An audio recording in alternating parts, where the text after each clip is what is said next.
This ain't no audiobook. This ain't a radio play. This is a Happy Cloud AudioToon.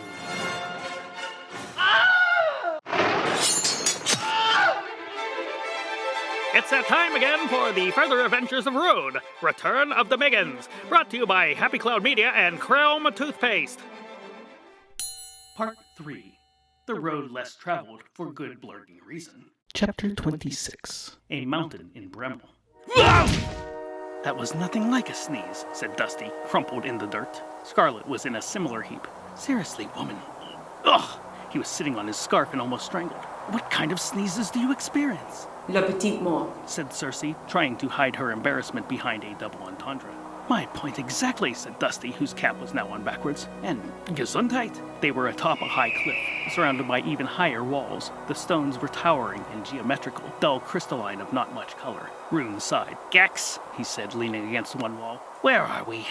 Still Act 2, boss. I meant physically. Oh, hang on. He hopped over to the edge of the cliff and peered down, then up. He tasted the air. A cloud drifted by and he sniffed at it. He sat down to confer with his maps. Well, we're not in Wrath anymore. Chalk one up for the nut column, said Dusty unhelpfully. Now we need one for the am column.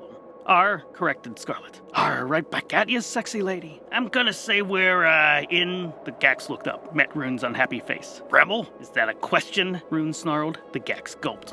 Rune turned his glare to Circe, who didn't even have the grace to seem embarrassed. Though the sun was high in the sky, Circe's shadow was nowhere to be found.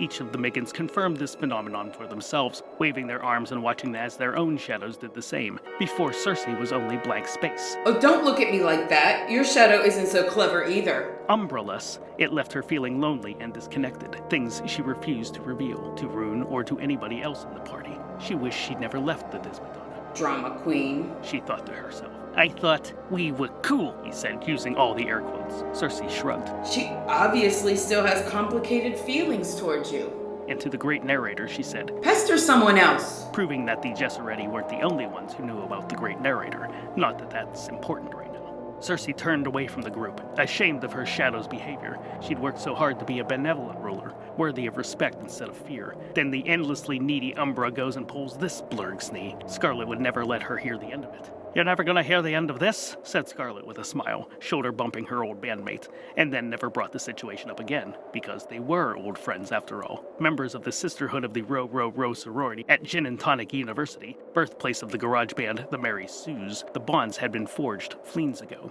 Bremmel, Rune pondered, typically disinterested in the emotional turmoil behind him. He pulled out his doom marble and looked up the terrain.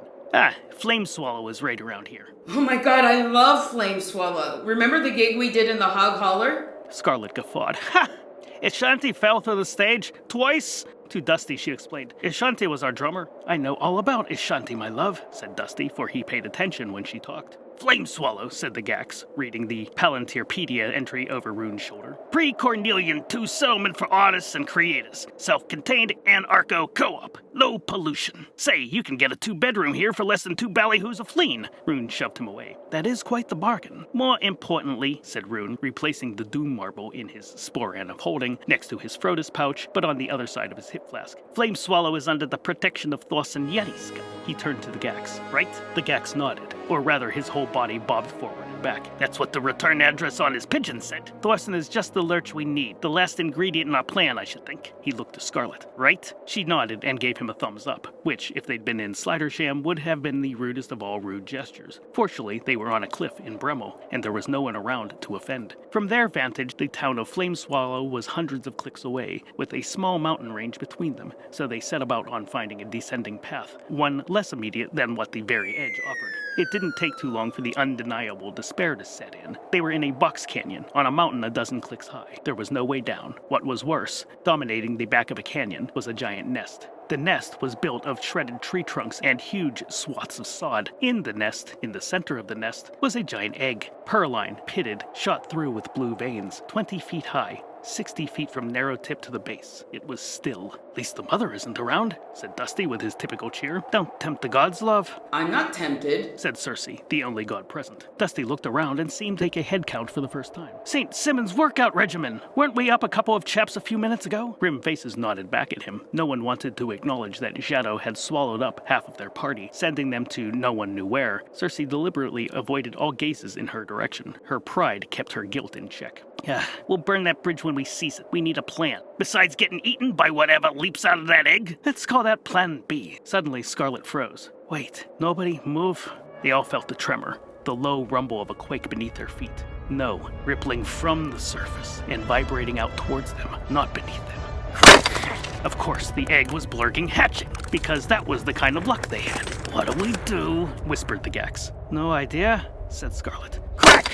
Splinter! Whatever was within the egg crashed against its prison.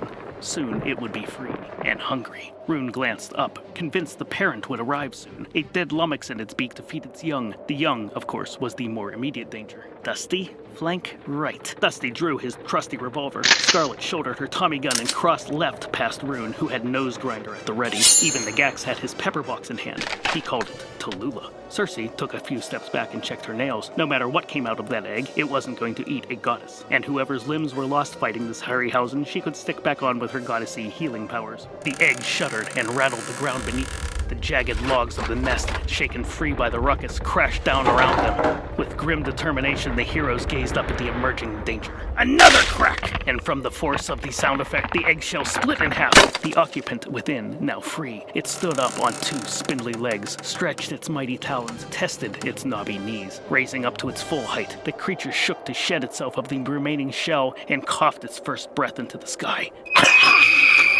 A little bell dinged as its doors flapped. One by one, the heroes relaxed. Neither rock nor condor stood in the nest before them. It would be, indeed, of great use and comfort. It was a Baba Yaga's chicken and chips. Or rather, a franchise, a Baba Yaga Jr., just waiting for new management. Thus concludes this week's episode. Join us next week for the next egregious installment of The Further Adventures of Rune.